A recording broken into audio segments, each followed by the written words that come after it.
This is the A Game Austin Jordan, and you're watching Hashtag Truth with my good friend, Scott Larsen.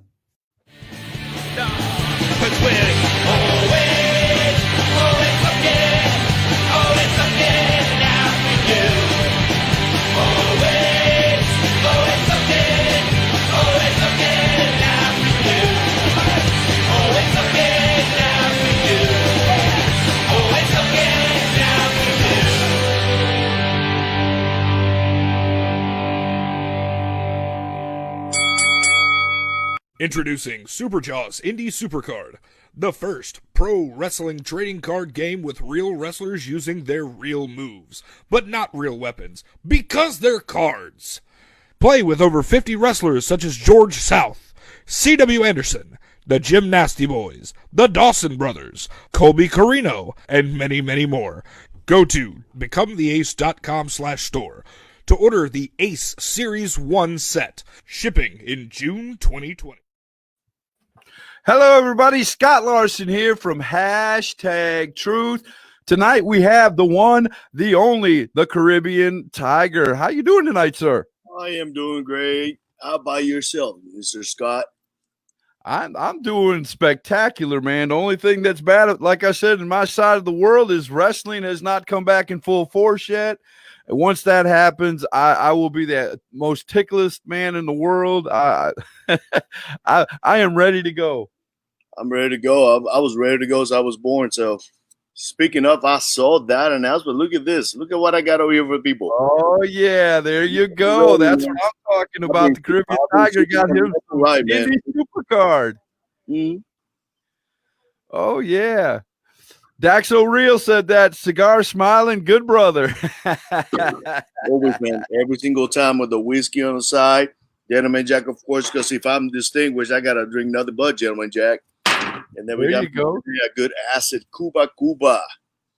Woo! I don't know anything about none of that you just said, but it's got to be awesome. But one day we sit down and we can smoke one together, and I educate you. I got you. Okay, I got you. So tell me, how long have you been in the wrestling business, sir? For only 12 years, man. I've been doing this since 2008. That's when I started, around March. And I've been loving it since. You know, I remember my first bump, and man, that's the day I was okay. So I'm really gonna do this. This really hurt, but hey, it's part of the business. You get used to it, and hey, 12 years later, I'm still kicking over here. There you go, man. So tell me, who is your trainers, man? When you first got into business, who was the guys that took you in and showed you how to do it? Well, man, I started back in, like I said, I started in 08 in Texas. So I started with a promotion called Old School Federation. From there, we moved to New School Federation. I went over there with my good friend, Ryan Genesis, guy that's been doing the business for as long as I've been. He's down now. He's retired for now. I think he'll return at some point. I took lessons with Scott Summers. I took lessons with Chase Stevens. I took lessons with Byron Wilkett. Actually, I got schooled by Byron Wilkett. That guy can actually wrestle. Rudy Boy Gonzalez, Andy Dalton. There were so many, man, that were so good in Texas, and they're so solid. And just getting in the ring with those guys, man, you learn a lot. I went to a lot of seminars with Les Thatcher. Coming up to a seminar now with Rudy Boy Gonzalez. I've been in seminars with Billy Gunn, and done NXT tryout with Bobby, and just, man, it's just amazing. It's been a hell of a ride. And now I'm currently with Ring Wars Carolina with Eddie McCoy, one of the greatest trainers, man. He's so good at the basics. He's really good at teaching you the fundamentals and everything that you need to know in order to be safe and do whatever you got to do in the ring. Of course, I don't like to be safe to hurt people, but that's just aside. Without a doubt. Now, I've got to ask the question, because Texas is a hotbed for indie wrestling, man. What brought you from Texas over to North Carolina? So I was in the military. I'm retired now. Okay. And so from Texas, I went to Hawaii, wrestled a little bit in Hawaii. From there, I went to South Carolina, went deploy. And now when I got back from my deployment, then I started looking for wrestling again. Then I moved to North Carolina after retirement, and I found it over here again, man, and it's been magic. Wow, man, you got a lot of people lighting this thing up over here. James Kiefer said, hi, Scott. How you doing, James? Welcome to Hashtag Truth. Hunter said, oh, look, the guy who blames me for his losses. Hunter, you can go ahead and – is this a PG show or is this rated? No, you can say how this is unadulterated. You can say whatever you want, sir. Well, you know where I was going with. You can do it yourself, man. Just go ahead and enjoy the ride. I will see you one day in the ring, and it's not gonna be nice for you. Ringsider says hello and good afternoon from Cali. What's going on, Ringsiders? I see Ringsiders all the time, man. They're great people. Richard Atkinson said the most interesting man in the Caribbean. Now I see a very smart guy over here, Rich Atkinson. I'm starting to like you already. I know you like me already because nothing not to like about me. So I'm very happy that you're a smart guy. I see smart guys in here. That's pretty good, man. You got a smart audience. I like it so far. Ringsider says, Tiger, good to see you. Glad you're here with this. Glad you're here for this. It's an honor for me to be over here with my friend Scott, man. Sarah wants to know, while learning to wrestle, what was the hardest part for you to learn? Oh, well, actually, to think about it, what was the hardest part to learn? I think it was the bumps, taking a bump. And the reason why is I'm a black belt in Taekwondo. So what do they teach you? I've done Taekwondo for over 20 years. So what you learn in Taekwondo is not to fall. It's to keep back, to stay on your feet. So the first person that came and saw me and told me, hey, man, what I need you to do, I remember it was Killer Tim Brooks up in Dallas. He told me, so what I need you to do is you need to take a bump. I said, what? A bump. Like, I need you to fall on your back and just, you see how you feel. So, tuck your chin, do all the tricks and whatnot. So to break that habit from trying to stay on my feet to just become vulnerable and land on my back, that was the hardest thing. Then from there, just get more confident to do flip bumps and do everything else that you got to do, jumping outside the ring and whatnot. Any planches or whatever, the tricks that we got to pull out for the fans and to beat our opponent, because that's the main thing, just to beat the opponent. Right. But it was the hardest thing. Just take a bump. It was the hardest thing. From there, the second thing's hardest, of course, is to learn and understand psychology, telling the story when you fight. That's the main thing, because if you don't tell the story, man, you're just doing things just to do it, and it makes no sense to me. Right. And if you don't know the psychology of wrestling, it's so boring for fans to watch. I mean, it's I just can't explain it, but it is. Don't get me wrong. There's fans out there that they love to see the flippity flop and kicking out 30,000 power bombs in one match, but that's not me. I like to take my opponents. I like to wear them down, and then from there, I just finish taking my pin 1, 2, 3, or make him tap out. I'm not gonna play around with people. I'm not gonna just try to I'm gonna kick out. No, you're not gonna kick out or nothing. You're gonna get that finisher, and that's it. So what kind of wrestler would you describe yourself as? A technical wrestler, a ground and pound? What kind of wrestler? I'm a technical wrestler, and why? Okay. Is the reason I'm a huge fan of Shawn Michaels. I was a big fan of Chris Benoit, Kurt Angle, Johnny Saint. So when I look into wrestling, I mix all those into me, making my own, making who I am. And so I'm a good grappler, and I'm a good technician. That's what I do. There you go, man. So I've got to ask, how did you come up with the Caribbean Tiger? Now the Caribbean, awesome, but how do you combine Caribbean with Tiger? I just don't get that part. You have to explain that to me. A lot of people tell me that, and it has a long story. Before wrestling, I was a tattoo artist, right? So a lot of people know me by my name, Caleb, but pronounced in Puerto Rico is Caleb. It's very hard for people to remember just that name, Caleb. So my first tattoo was a tiger on my shoulder. So people start calling me either Chino, which means Chinese, because my eye a little bit slant, if you can tell, and or they start calling me Tiger. Next thing you know, everybody start calling me Tiger. From there, I became a biker, and I've been riding motorcycles. So my brothers in a club, they call me Tiger nonstop. As I started in wrestling, they told me you got to come up with a gimmick. You got to come up with a name. Well, there you go. I'm from Puerto Rico, proudly from Puerto Rico. and that means it's in the Caribbean. Therefore, add them both together. Now we got the Caribbean Tiger. There you go, man. I love it. I love it. One of these days, you're gonna have to show me a picture of that tattoo. I'm curious to see what that tattoo looks like. Yeah. Come to the show. Marcus Harris, another great wrestler, said, "What's up, guys?" What's up, Marcus? Nice seeing you, man. James Kiefer wants to know, what would you say will be your dream match? What would be your dream match? A dream match with me on it. Yes. Well, of course, I think it has been expired because Shawn Michaels retired. So, of course, I would always like to be in the ring with Shawn Michaels. Him being retired, me not being in WWE, but of course that cuts it out. But that would be my dream match to be in. Although, if I were to say what is my dream match to anybody in the independent, there's so many talented guys out there that I would love to challenge anybody. Anybody that wants to get in the ring and go with me, hey, I'm all for it. You know, I've gone against Victor Andrews, great wrestler, great technician. I've gone to Colby Carino. He's an amazing guy. You know, he's a really good truth guy. CW, I wanted a match with him. I just saw that he retired. Like, oh man, I guess I missed that. I know, man, broke my heart, but you know, sometimes it's just time, you know.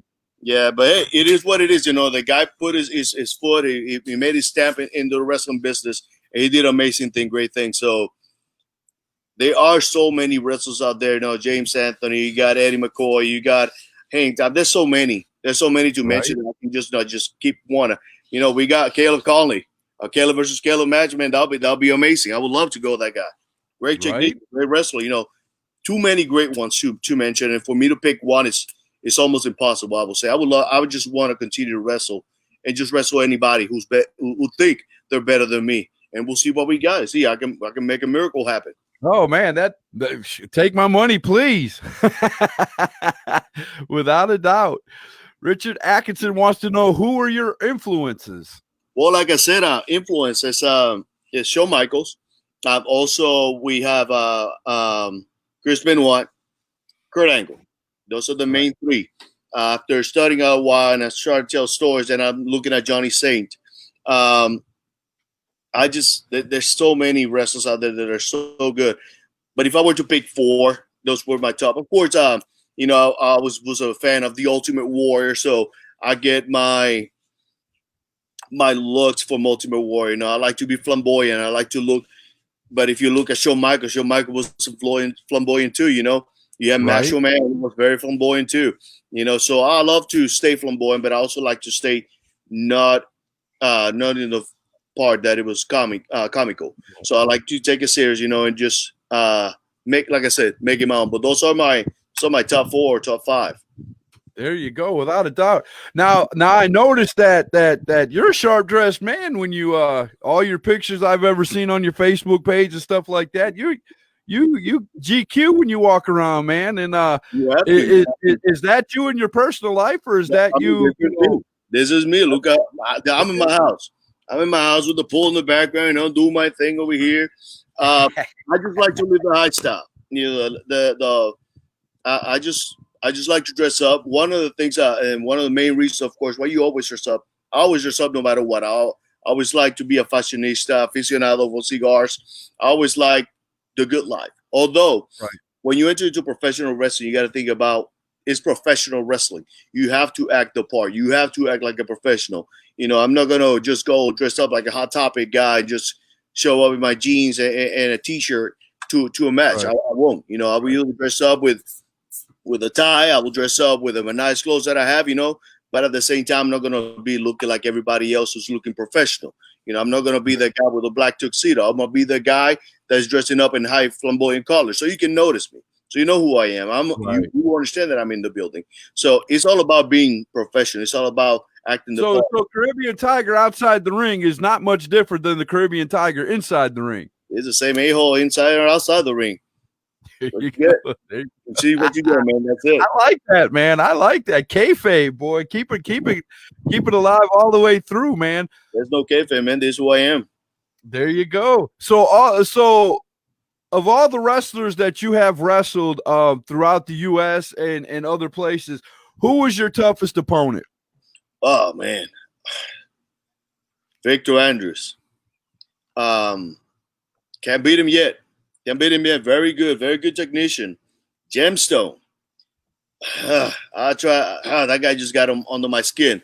For some reason, I just don't like the guy. He's a great professional. Don't get me wrong. The guy's very agile. He knows what he's doing in the ring. So I try. I beat him a couple of times. They never beat me before. Recently, I went for the RWC Heavyweight Championship, and hey, he brought me his A game in another disqualification match, and he won. You know, he deserved the win. Right. Very humble guy. Very Without good. a doubt, man. Yeah, he takes it serious. So Zagad wants to know, what's your favorite submission hold? Uh-oh, we lost you for a second. There you go. What's your favorite submission hold? All of them.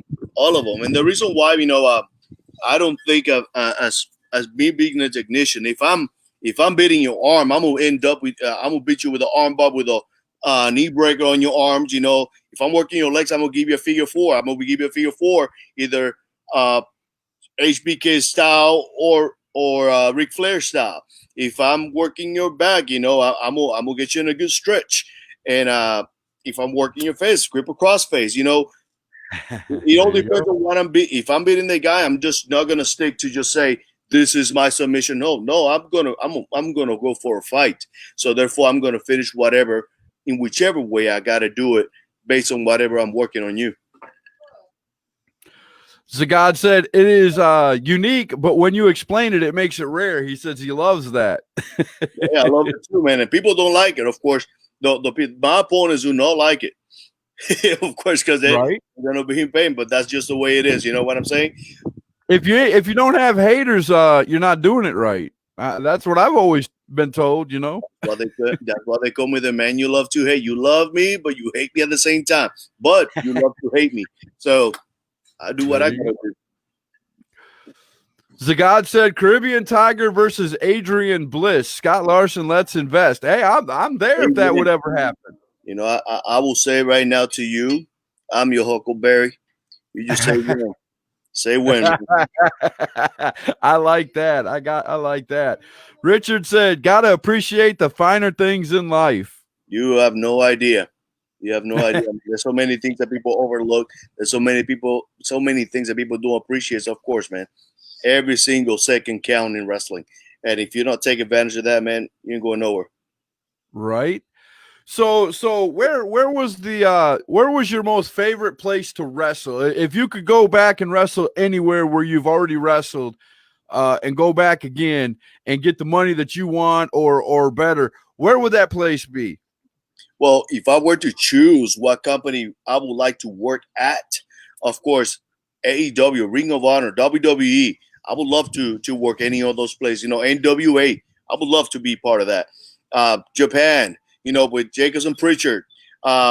You tell me, man. TWA in San Antonio.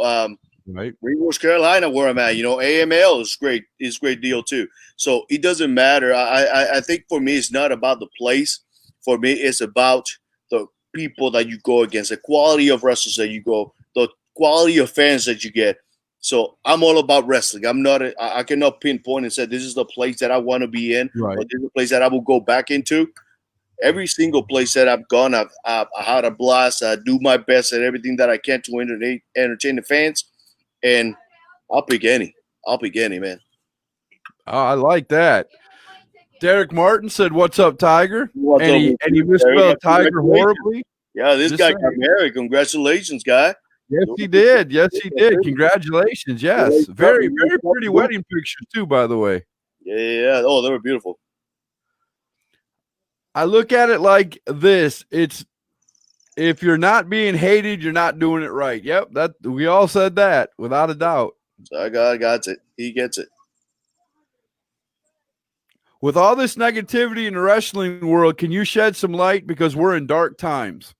Man, if we are in dark times, man, 2020 has been very rough. But then again, we cannot just go in 2020. If you look back in time, it's back in transition. I'm looking at right now, yes, Black lives do matter, and I understand that a lot of people, they like to say all lives matter. Got it. Yes, all lives do matter.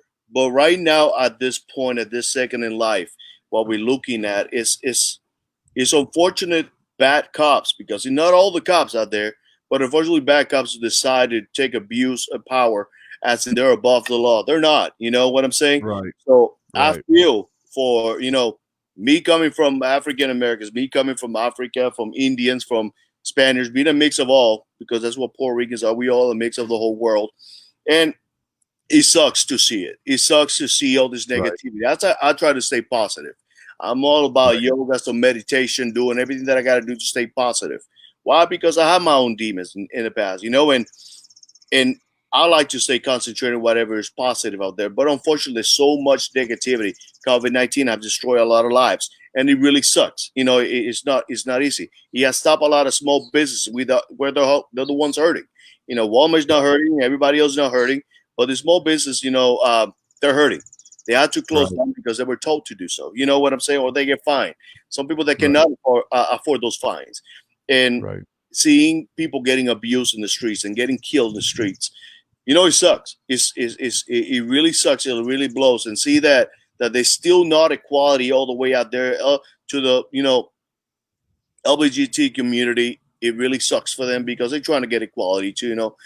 Right. So I would love, I'm the kind of guy that, yes, I love people to hate me, but at the same time, being a realist world, if we all hate each other, it's not going to go anywhere. We're not going. Right. We're going to go Right. start another. The hate, the hate is the heat in wrestling. That's a good way of putting it, man. That's just wrestling heat is wrestling heat, but the real world is the real world, man. But when it comes to the world, man, I just don't care for that. I don't care for people hating on each other. I don't care for people killing each other. It's just not the right thing. So I wish, and I feel the how people feel suppressed, how people feel inferior, because somehow people with the bad attitudes, with a bad mentality, with not having the mindset where they need to be at, they're just destroying the world, and that's not helping, man. You should try to concentrate on the positive things you cannot overlook. You just can't overlook the things that are just wrong in the world. And I just hope that it stops. That it stops. It's going to be a very hard fight for a lot of people out there. A lot of hard work for all the people in the world, to include myself. But hey, man, we're just going to try to do our best in everything that we can. And whatever they do, man, they're doing it because they're mad already. They're mad. They're upset. They're done with it. They just want equality. Everybody just want to have a good, nice place to live in.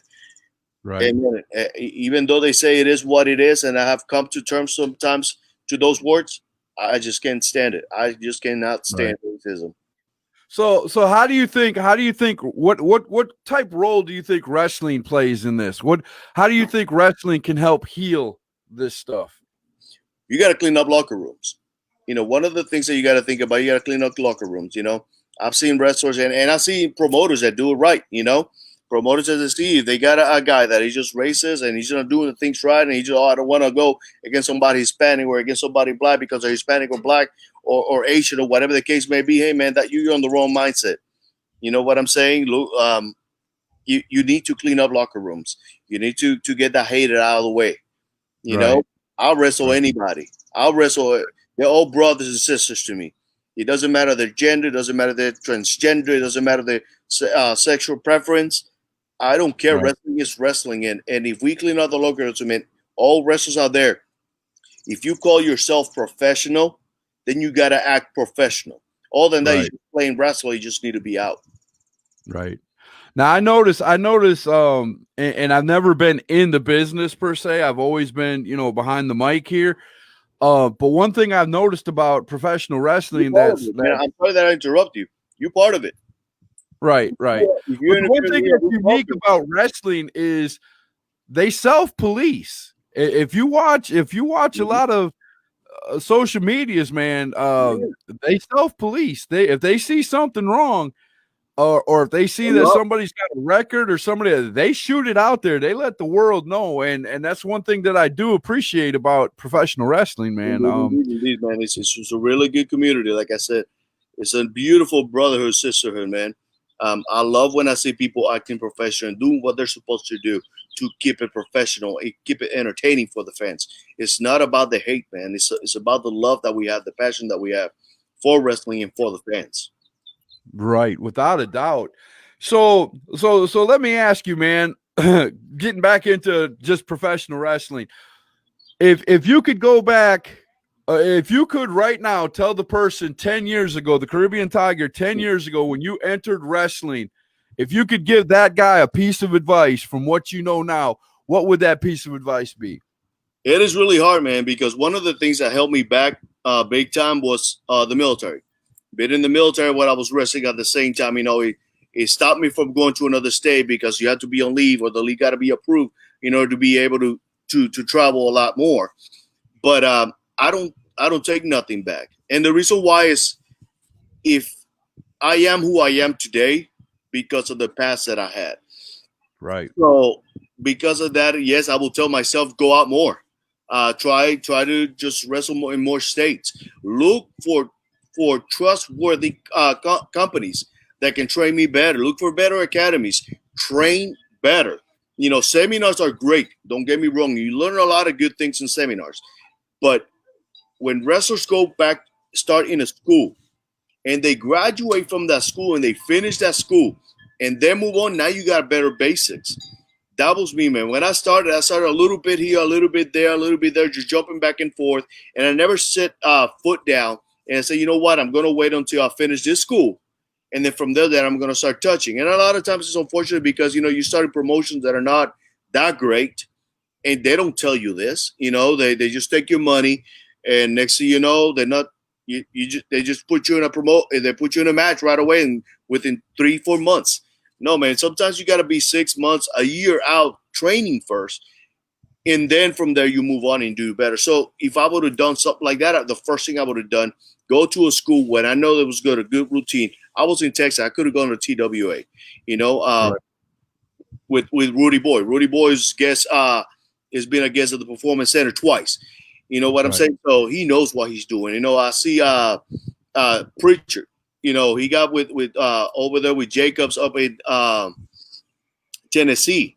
Great training. If I would have known about Eddie McCoy before, I would have just started over here with Eddie McCoy. So when I started with in 2018 with Eddie, I've learned a lot. AML has a great school over there too.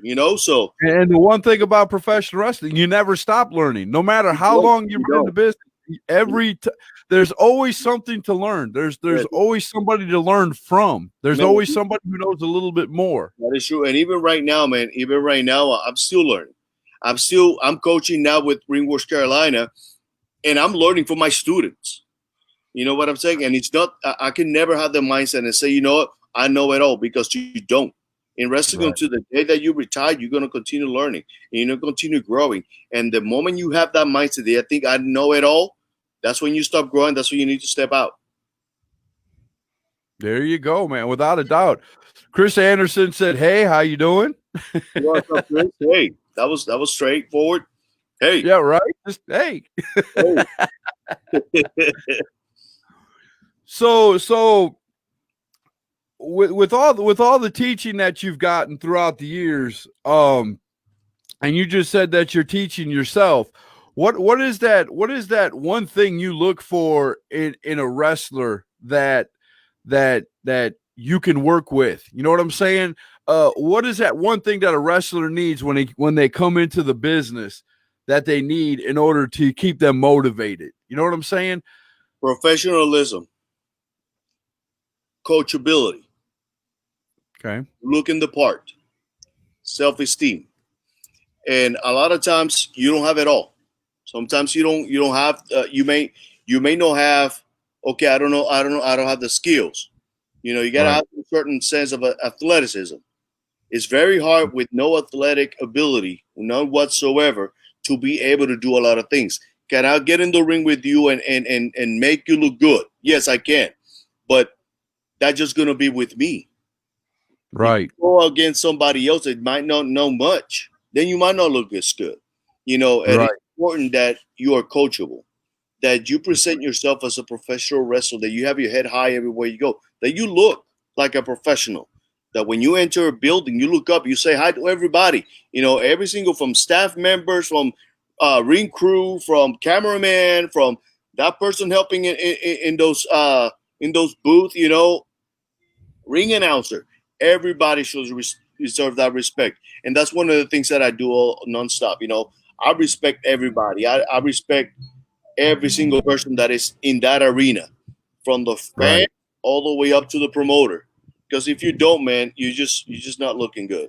That's one thing I've learned in the almost 200 episodes that I've had on hashtag Truth, that it's not just the wrestlers in the ring that make the show. There is a lot of people that are involved outside the ring that have to all come together and work on stuff. I mean, you got the poster maker, you got the people who go out, and pound the pavement, putting the posters up, and you got, the people that put the ring together. You got people who get the venues. You got people who, pay the wrestlers. You got it's just a whole. You got people who take money at the door. You've got people who put the chairs out. You got, like you said, it's not just the wrestlers that make the show. It's everybody. And I appreciate you saying that, man, because that really, and believe it or not, even the commentators, people behind the mic like you. Yeah. What do we have without you?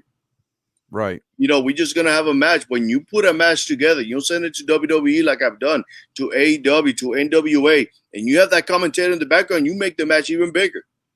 You know right. what? So every single person counts. Without one person, you're not going to have a full, nice, presentable show. Without a doubt.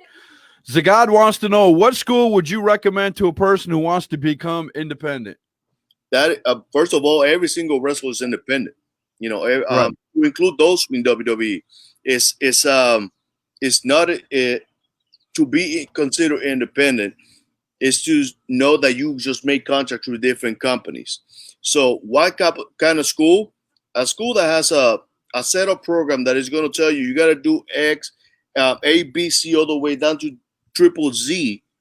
Right. In order for you to become someone. So when you have something established like that, now you become a school. Now you become an academy. Now you become something that you know what you're going to get, instead of just trying to guess and guesstimate what's going on and just go out every day, maybe going over and over those same things.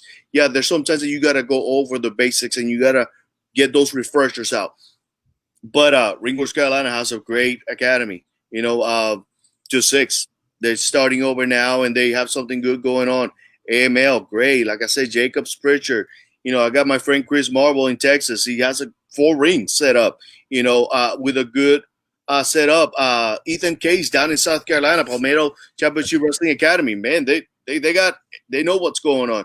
AML, there are so many companies out there that are really good academies, and that are teaching what's right, that are teaching what you're supposed to be learning, to get to the next level.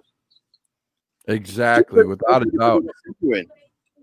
Sarah said, I think I heard you say you tried out for NXT. What was that experience like?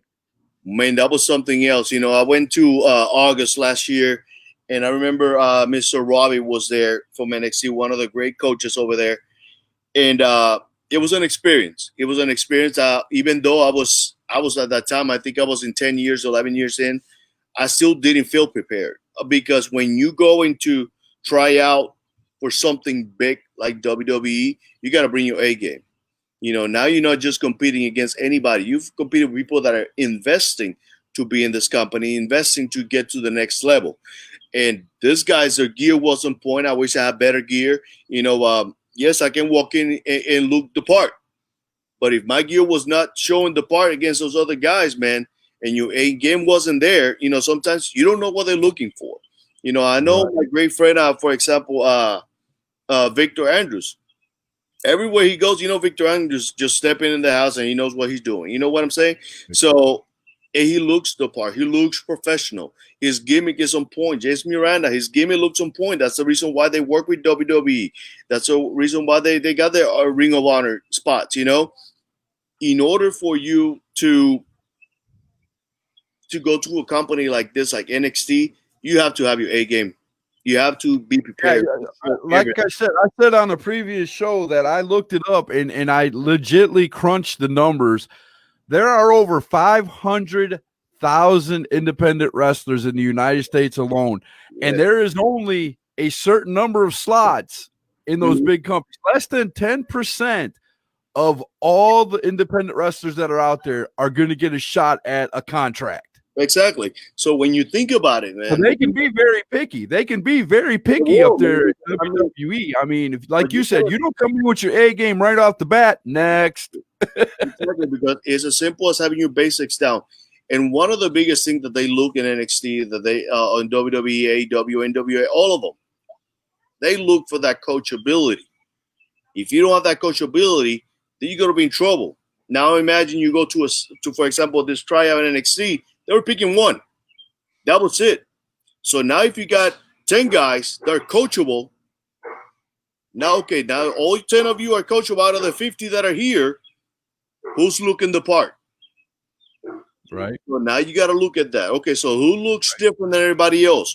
Who looks like he can walk into that stage and can put, asses on seats? It's a lot, man. It's a lot. The competition is serious. And there's, like I said, there's so many talented people out there, man. So it was fun. It was a lot of fun. But and the experience was amazing because everybody was, you can tell the brother, everybody pushing for each other, everybody cheering. But at the same time, at the end of the day, everybody was looking out for themselves because you have to. Because you have to know that, you know what, I got to earn my spot. I can make somebody else look good, but at the same time, I got to make myself look good, and that's really hard. Well, I got to tell you, you've really had an impression on Zagad. Let me read this to you.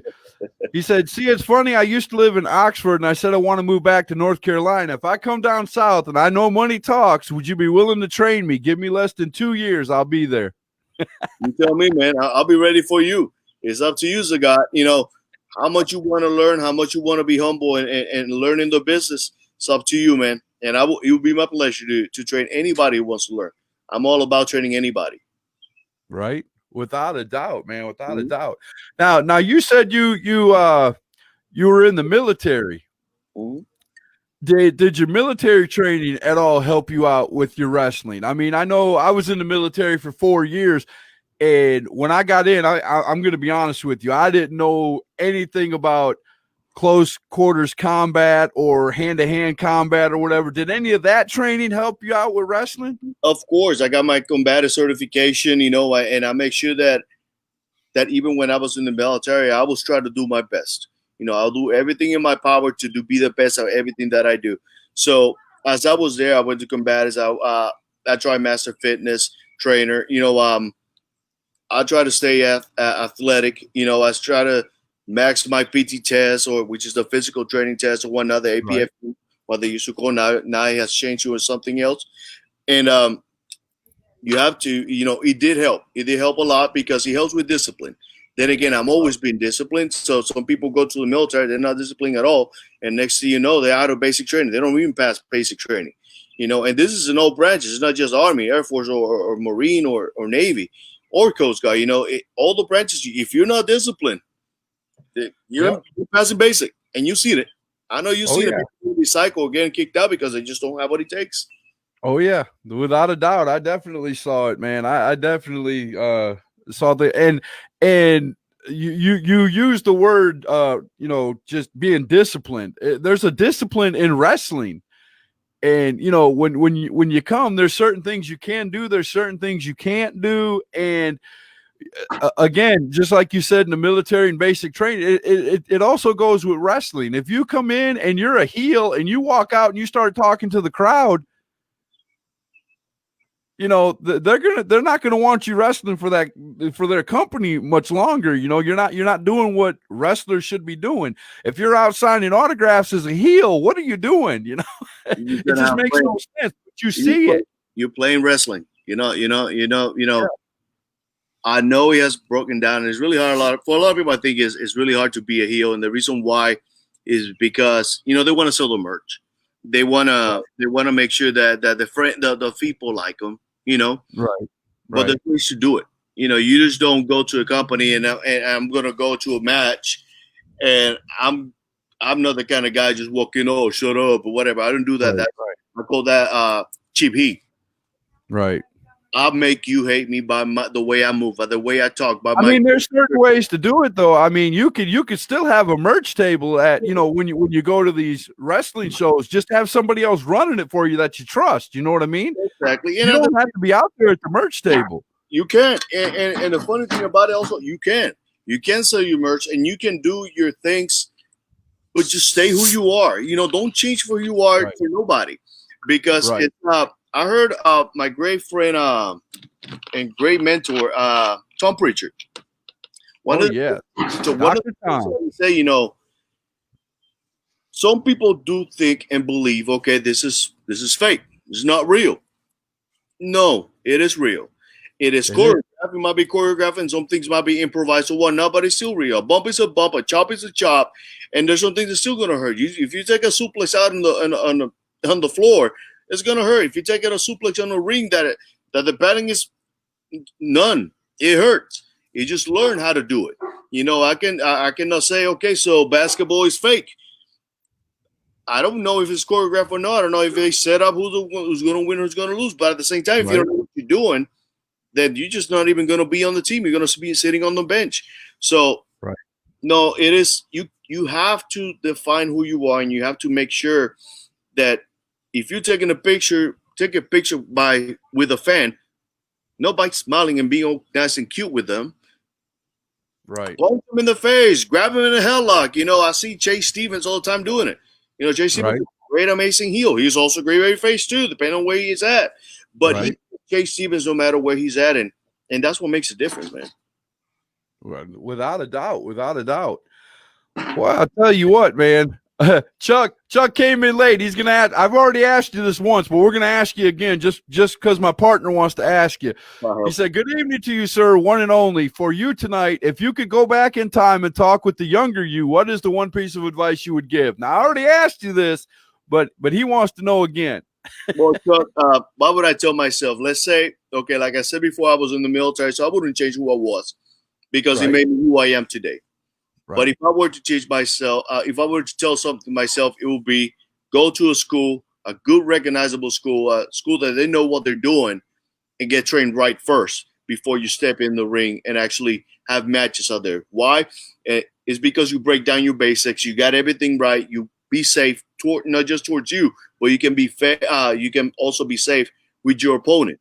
And you can take care of them. You can take care of yourself and do whatever you got to do in order to be better. If you don't have good training, you're just going to be guessing for a lot of years. The military helped me from that, but at the same time, I didn't have an excuse. I should have gone to a school and I should have trained better. I'm glad that now I'm in a school that I'm good, and even though at 12 years, I'm still learning. I'm still trying to train. I still go down. The other day, I went down to Palmetto and I got some training with them, you know, because maybe what I'm teaching in my school, I can learn from something else. Some preacher sent me some stuff, and guess what? I'm teaching it in my school. You know, I've gone to AML seminars, and they teach some of the things. So it's all about continuing to learn. But if you can go to a school they know what they're doing, they have the schedule, and they know how you're going to get, like I said before, from A to Triple Z, that's a good school. You know what you're going to get, and you know that once you get out of that, you're going to have your basics down. So that's what I would do. I would train better first, and then my career would have been even better. Right. This career, but yeah. And a piece of advice that I would give, it's not wrong to check out credentials for the people who are running schools. I mean, we know Dr. Tom Pritchard was a wrestler for years. We know he knows what he's doing. But if you go to a school and the guy who's running it, you've never heard of him, there's nothing wrong with going to the internet and looking to see if he was a wrestler, to see if he has there's nothing wrong with that. And some people don't do that. Some people just, oh, this guy said he's got a school. Let me go in and, well, how much is the school? $1,000, give you $1,000. And, the next thing you know, you're barely learning the basics. They, like you said, they shove you out the door, or they put you right in a match, 3 months in, and you might get hurt. It is what it is. Yeah. You might get hurt. So you just got to do the right thing, man. Do your research before you start. When I started, the internet was wasn't that big deal. It was back in MySpace time, I like to call it. Right. MySpace. But I didn't do my Google research. I didn't do what I was supposed to do in order to see what was a good school that I know that I can learn a lot from here. Yes, I started with Killer Tim Brooks in Dallas. Killer Tim Brooks was great. But it was one of those things that you go there and, hey, here's my daily money as I come in, or here's my monthly payment, but I have no idea what the curriculum is going to look like. Next thing you know, you jump to another school because you don't know what's going on, or you move out of the area in the state.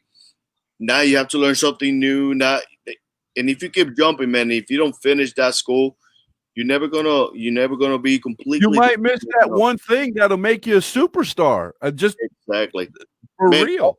Al Snow has a great school too. You know what I'm saying? And these guys have a brain. These guys know what wrestling is. And if you don't just listen. Al Snow is huge on psychology, man. Al Snow is totally huge on psychology. I got matches critiqued by Al Snow, by Sim Bodie, by Tom Pritchard, by Rudy Gonzalez, by Eddie McCoy, and they dig deep into things because, sometimes as a wrestler, you got to be honest with yourself. Don't always take that. If you feel like you had a match and you were like, oh my God, that match was amazing, but it could have been better.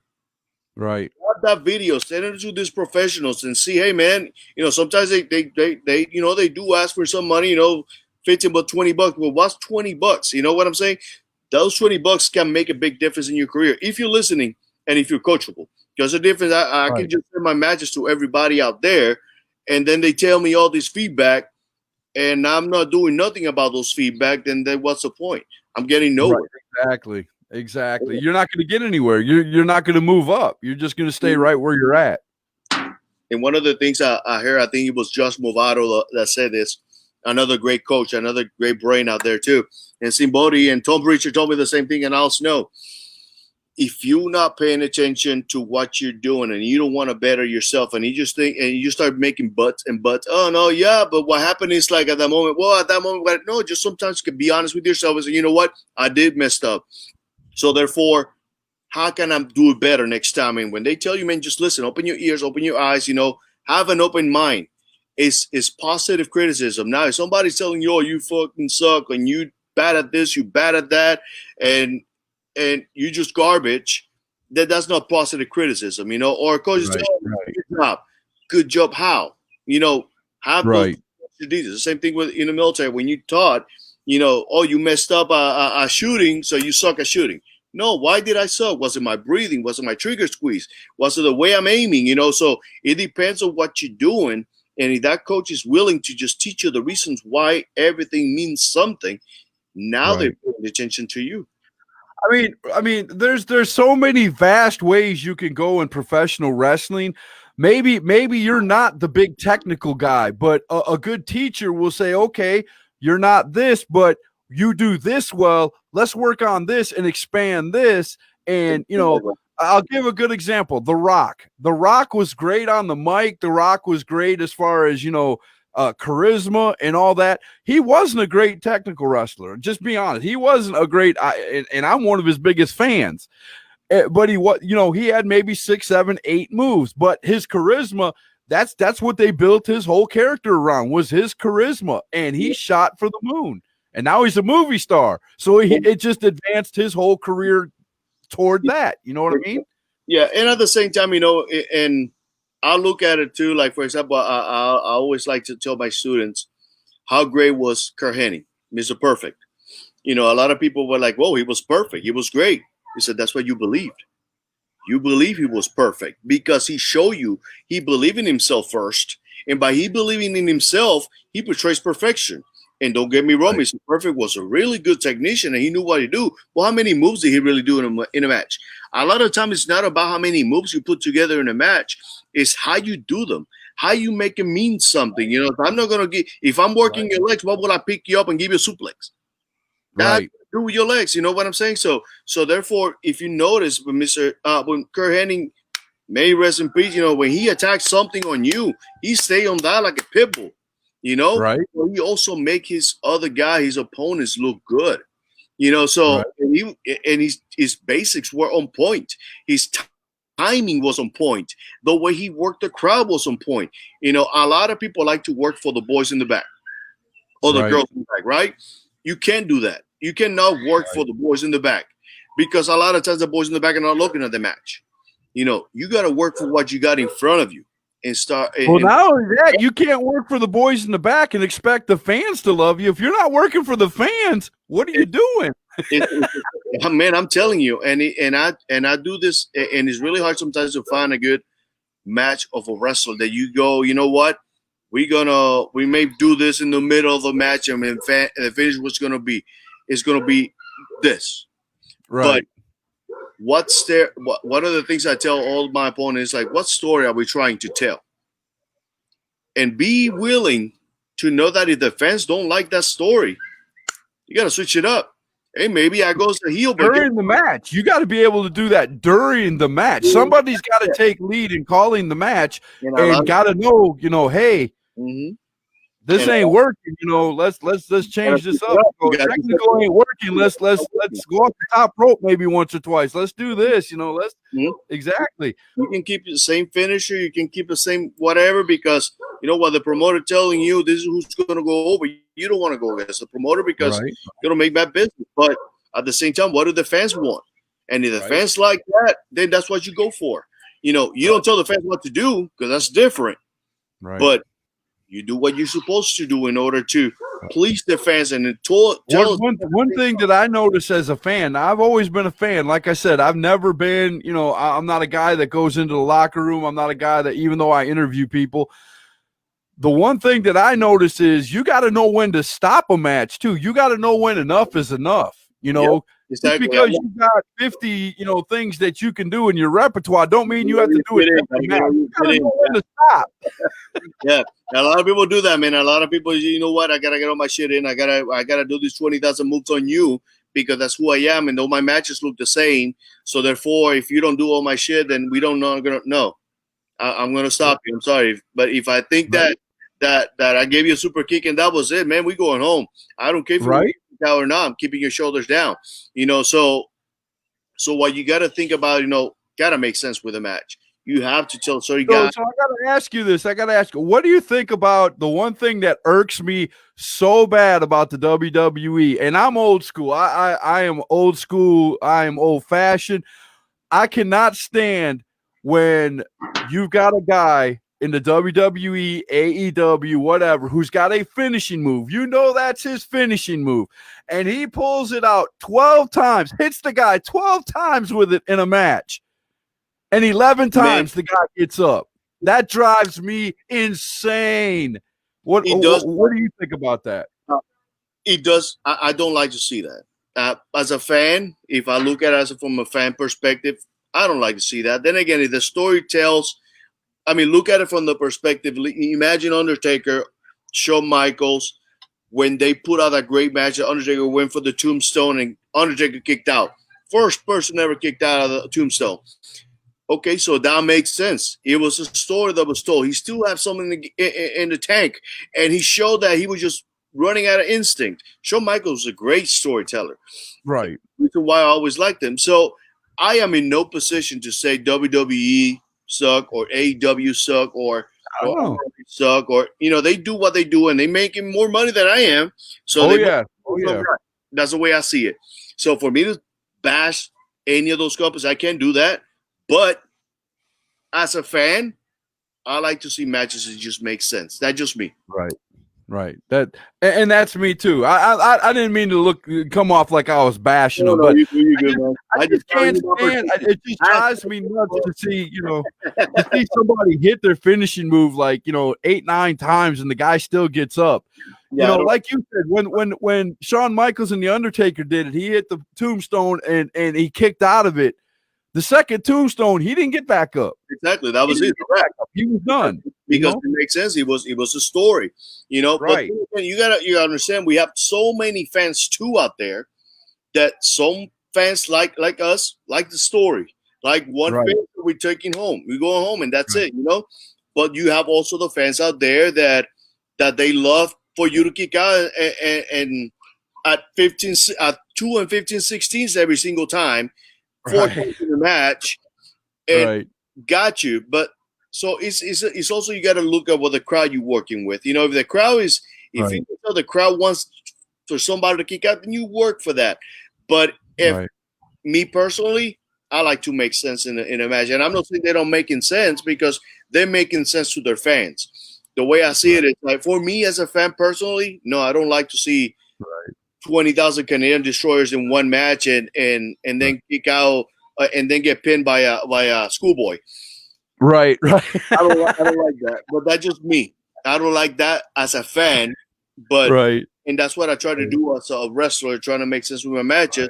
But for them, they're just selling for their fans, and their fans like that. So hey, it is what it is. That's one thing. That's one thing that I appreciate about Ric Flair. I like studying Ric Flair. I like reading up on Ric Flair. Anytime Ric Flair says something, you should listen. You know, one of the things he said during an interview he had recently was he never predetermined his matches ahead of time. If another wrestler or a promoter or anybody walked up to him and said, you know, other than this is the ending, you know, you got to, you know, you're going to know the ending. But you would not go up to Ric Flair and say, okay, you got to get this spot in, you got to get this spot in, you got to get this spot in. Because Ric Flair said, like you said, every crowd is different. You could be in Chicago and they like this style of wrestling. But if you're down in New Orleans, they like a different style. You're in Memphis, they like a different style. You got to know what the crowd wants. When you get in there, if you start doing things off the top rope and they're not used to seeing stuff like that, they're going to legitimately boo you. Mm-hmm. You got to be able to change it up on the fly. He hated it. And that's one thing that I love about, you know, if wrestlers were taught that more, or if they absorbed that more, I think wrestling would just sky could be the limit for a lot of these kids out there. True. At the same time, we got to understand that wrestling is changing a little bit. You know, there's new times, there's new ways, new things that people like to see, and so it depends on who you're working with, company you're with. A lot of mistakes a lot of people may make is they go to this new company and they just want to travel around the world, or they want to travel around the nation, but they don't study what is on that nation. They don't want to study what's in that country. They will want to study what the matches of that company. And when you go into a place not knowing how the fans react to what, you might bring a match that you might have to change on the fly. You know, so you got to be very careful when you jump out to too many promotions.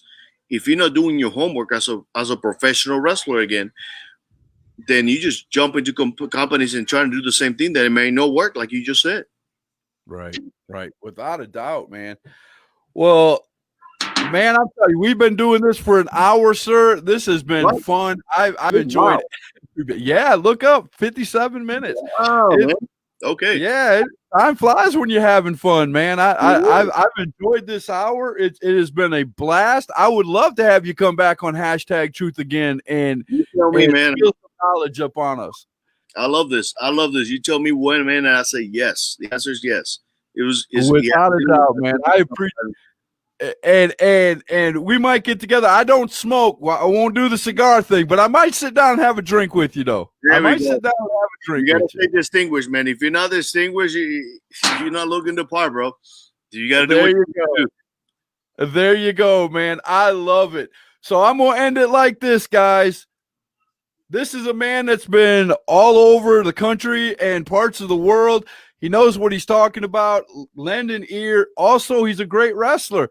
Come out and see him. Caribbean Tiger, man. And he's not one of them guys that are going to push you off if you ask him a question. He's gonna help you, and he's going to help you get better. And that is the #Truth. We'll see you guys Wednesday night.